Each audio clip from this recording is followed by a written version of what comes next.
Hello everyone, welcome to Deepa's kitchen. आज मी बनवणार आहे व्हेज गार्लिक ब्रेड आणि खूप टेस्टी आणि मेन म्हणजे गव्हाच्या पिठापासून बनणारं हे गार्लिक ब्रेड आहे। तर इथे मी पहिले हाफ कप पाणी घेतले, तर हे कोमट आहे।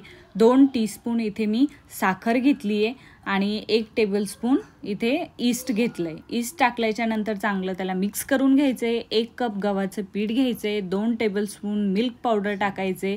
मिल्क पावडर याच्यासाठी की आपण गव्हाचं पीठ घेतलंय म्हणून, तुम्ही मैदा घेतला तर मिल्क पावडर टाकायचं पण काम पडत नाही।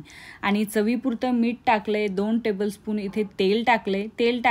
तेल जे आहे तर ते हे मोहरीचं वगैरे टाकू नका, साधंच तेल टाका जे आपण स्वयंपाकामध्ये यूज करतो। त्याला छान असं मळून घ्यायचंय, गोळा बनवून घ्यायचंय आणि मी त्याला कवर करणार आहे, तर ते कुकरमध्ये करणार आहे। तर कुकरच्या झाकणाची शिट्टी पण काढायची नाही आहे आणि त्याची रिंग पण काढायची नाही। तर कुकरमध्ये टाकल्याच्या नंतर झाकण लावल्याच्या नंतर 2 तासासाठी त्याला साईडने ठेवून द्यायचे।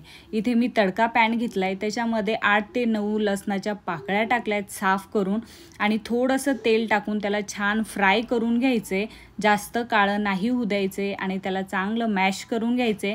मॅश केल्याच्या नंतर इथे मी 2 टेबलस्पून बटर टाकले। बटर टाकल्याच्या नंतर गार्लिक ब्रेड मिक्सचर टाकायचे, चिली फ्लेक्स टाकायचे आणि त्याला चांगलं मिक्स करून घ्यायचे।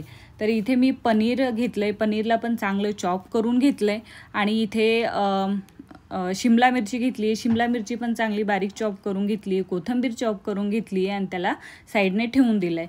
तर इथे 1.5 तास झाला होता याच्यासाठी की माझा मुलगा स्कूलमधून आला होता, त्याला भूक लागली होती, तर त्याला बनवायचं होतं, तर त्याच्यासाठी मी 1.5 तासच त्याला लवकर काढून घेतलं।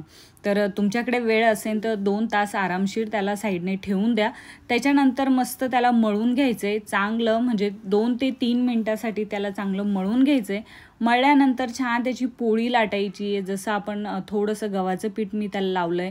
तुमच्याकडे मक्याचं पीठ असेल तर तुम्ही ते पण लावा, म्हणजे बाहेरच्या साईडने छान ते कडक होतं आणि आतून छान सॉफ्ट राहतं। आणि मी ज्या तव्यावर टाकणार आहे तर त्या तव्याने थोडंसं मोजून घेतलंय। एखाद्या वेळेस काय होतं ना की जास्त मोठं होतं आणि ते तव्यावर बसत नाही, तर त्याच्यासाठी पहिले म्हणजे बसून बघायचे की बसतं की नाही। तर त्याच्यानंतर जे बटर आपण बनवून ठेवलेलं होतं, म्हणजे गार्लिक बटर जे बनवून ठेवलं होतं ते त्याला लावलंय। त्याच्यानंतर चीज कुठलंही घ्या, काही हरकत नाही।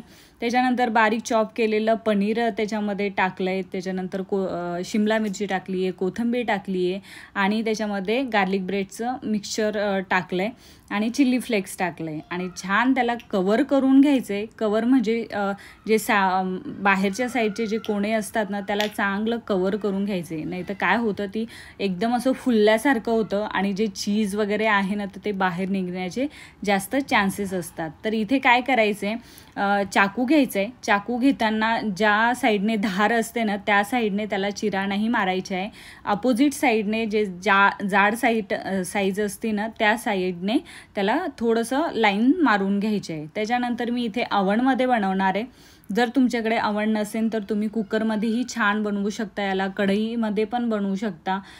इथे मला अवणमध्ये 15 मिनटं लागले, तर तुम्ही जर कढईमध्ये बनवत असेल तर तुम्हाला आरामशीर 25 मिनटं लागतात।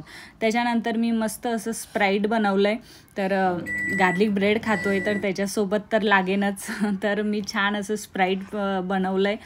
तर त्याच्यानंतर जो गार्लिक ब्रेड जे आहे तर ते बनवून तयार झालं आहे। तुम्ही बघू शकता त्याचा जो कलर आहे किती छान वाटतोय। कढईमध्ये तर त्याचा अजून छान कलर येतो, वरच्या साईडने एकदम असं लाल लाल असं दिसतं बघा, खूप भारी वाटतं। तर इथे माझ्याकडे वेळ नव्हता म्हणून मी पटकन अवनमध्ये बनवून घेतलं।